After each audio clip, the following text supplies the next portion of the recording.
Assalamualaikum warahmatullahi wabarakatuh and good day everyone. So we have come to the last topic of ELC 501 and that is evaluating arguments. So these are your learning outcomes.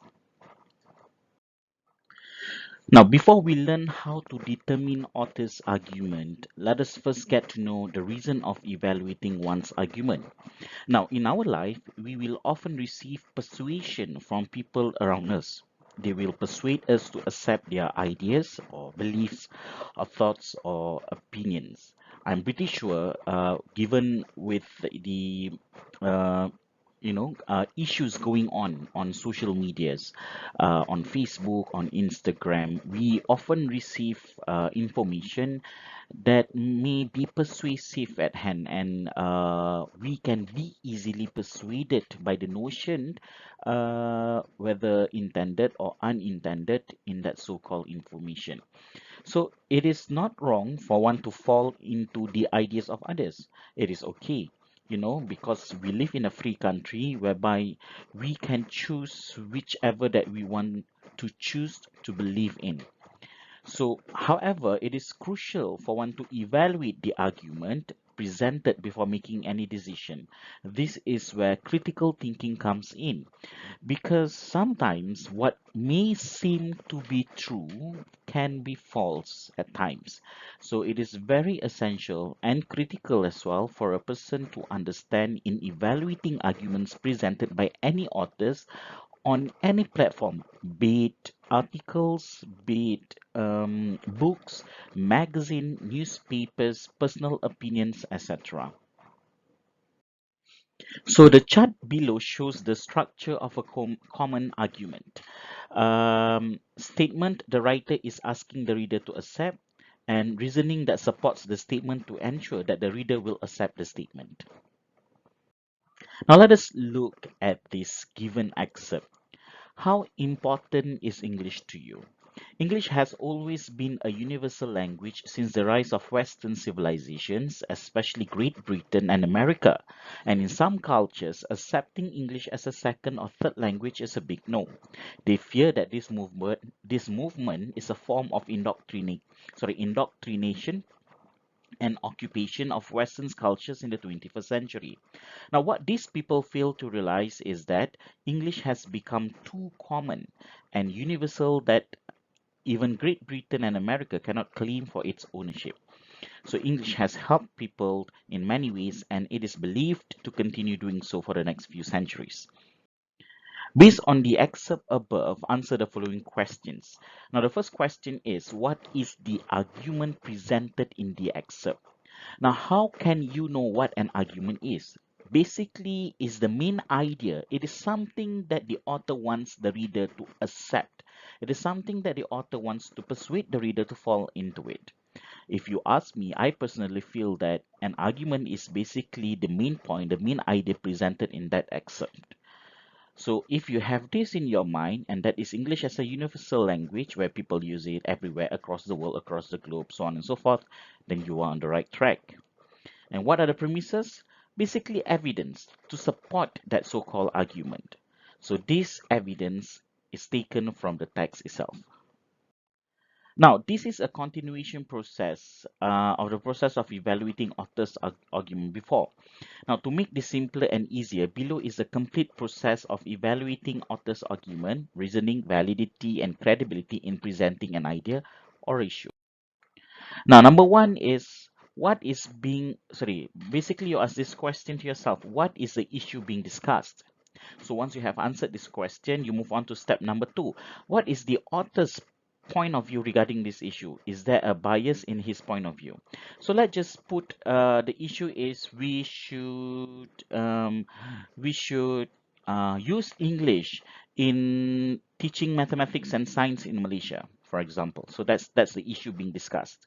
So what is the author's point of view? Whether the author agrees with the issue, disagrees, agrees and disagrees at the same time.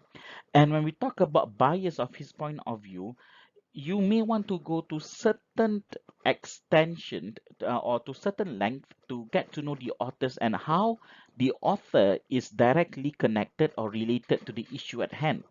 For example, if the author is a teacher or science teacher or a mathematics teacher, then perhaps he is being biased towards the issue, or biased in the sense that whether he agrees or disagrees.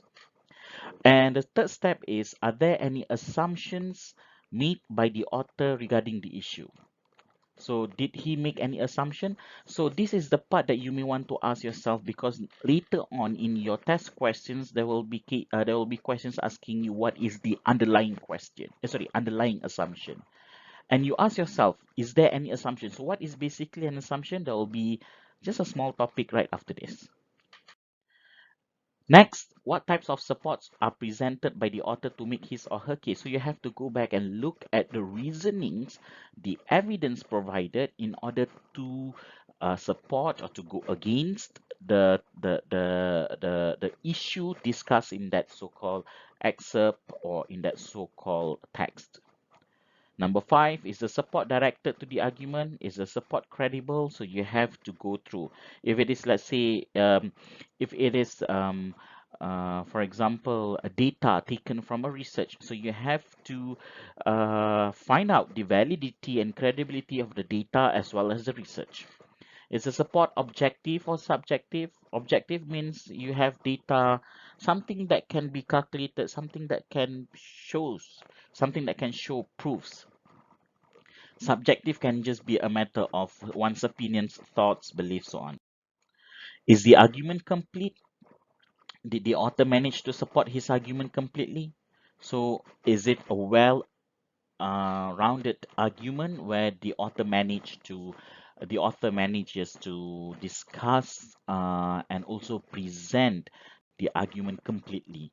Is the argument valid or logical?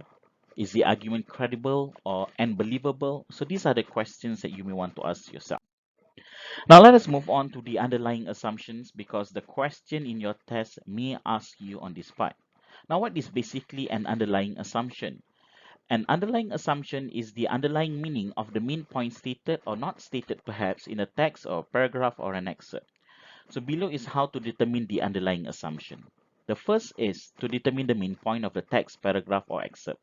When we talk about the main point, all I'm trying to say here is try to determine the argument presented in that excerpt or in that text. What is the argument? What is basically is being discussed, and whether the author agrees or disagrees with the issue discussed.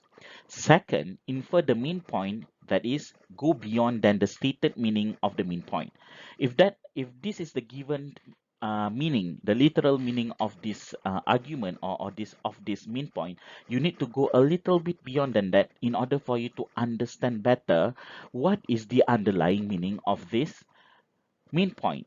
So if you do not know how to infer a statement, you may need to refer to my lecture notes and lecture videos that talks about making inferences and drawing conclusions. The third one is, with the underlying assumption, form a complete sentence. Now let us do a bit of exercise.